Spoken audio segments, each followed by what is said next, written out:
जर आपल्या सरकारला मंदिरासाठी पैसे आहेत, मस्जिदसाठी पैसे आहेत, उत्सवासाठी हजारो कोटी आहेत, तर मग मला एक प्रश्न आहे, शाळा का बंद पडतायत, वसाहतीगृहे मोडकीस का आले आहेत आणि सामाजिक न्याय विभाग नेमकं काय करतोय?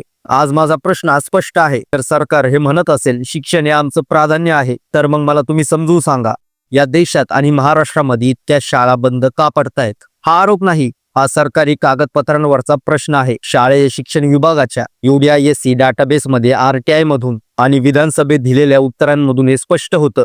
विद्यार्थी संख्या ही कमी असल्याचं कारण देऊन दरवर्षी अनेक शाळा या विलीन केल्या जात आहेत. काही शाळा तात्पुरत्या या बंद केल्या जात आहेत आणि मग त्या शाळा परत कधीच उघडत नाही. मग माझा एक प्रश्न आहे, किती शाळा या बंद पडल्यात, त्यांच्या अधिकृत यादी सरकार ही का जाहीर करत नाही? जर सगळे योग्य आहे तर यादीला पैकी काय गरज? आज मी हे बोलतोय तर एक नागरिक म्हणून नाही, तर एक नातवाच्या नात्याने. कारण 1960च्या आसपास माझे आजोबा याच प्रकारच्या सरकारी वसतिगृहामध्ये राहत होते.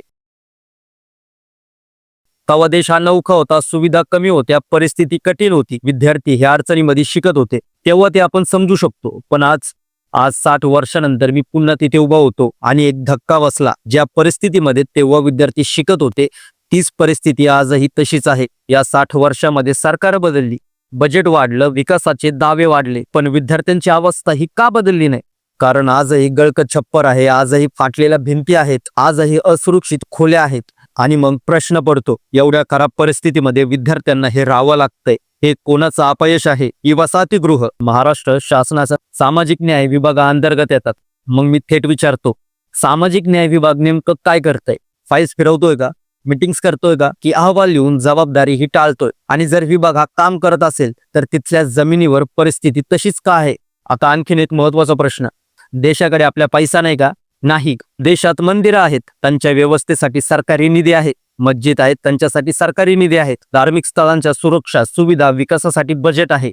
हे सगळं सरकारी कागदपत्रांमध्ये स्पष्ट दिसतं. मी कोणत्याही धर्माच्या विरोधात नाही, पण मग प्रश्न असा आहे, देवासाठी पैसा आहे पण शिक्षणासाठी कमी का पडतो? जिथे गरीब वंचित समाजाची मुलं आपलं भविष्य घडवतात तिथेच फंड नाही असं का सांगितलं जातं? सरकार सांगतं आम्ही योजना आणतो, पण वास्तव काय आहे? छप्पर गळतं, भिंती पडतात, विद्यार्थी हा असुरक्षित राहतो. मग योजना फक्त कागदपत्रावरच आहेत का? सरकारी अहवाल सांगतं अनेक वसतिगृहामध्ये मूलभूत सुविधाही नाहीत, अनेक ठिकाणी इमारती या वापरण्यायोग्यही नाहीत, तरीही विद्यार्थी तिथे राहतात. हे सगळं पुराव्यासह नोंदलेलं आहे. तेव्हा माझ्या आजोबांकडे पर्याय नव्हता, म्हणून त्यांनी या परिस्थितीमध्ये शिक्षण घेतलं. पण आजच्या विद्यार्थ्याकडे आज पर्याय आहेत, आज साधन आहे, आज पैसा आहे, पण व्यवस्थेची इच्छाशक्तीच नाही. म्हणून मी आज थेट विचारतो, सरकार नेमकं करतंय काय? शाळा या बंद पडतात, वसतिगृहे मोडतात आणि तरीही कुणाची जबाबदारी ठरत नाही का?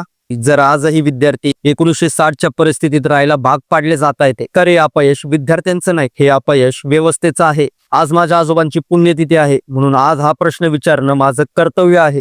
कारण देव हा मंदिरात बसतो, पण देशाचं भविष्य हे शाळेत घडतं. मित्रांनो, आज मी प्रश्न विचारतोय कारण उद्या हीच मुलं उत्तर मागतील, देवासाठी पैसे आहेत पण शिक्षणासाठी नाही. यालाच विकास मानायचा का?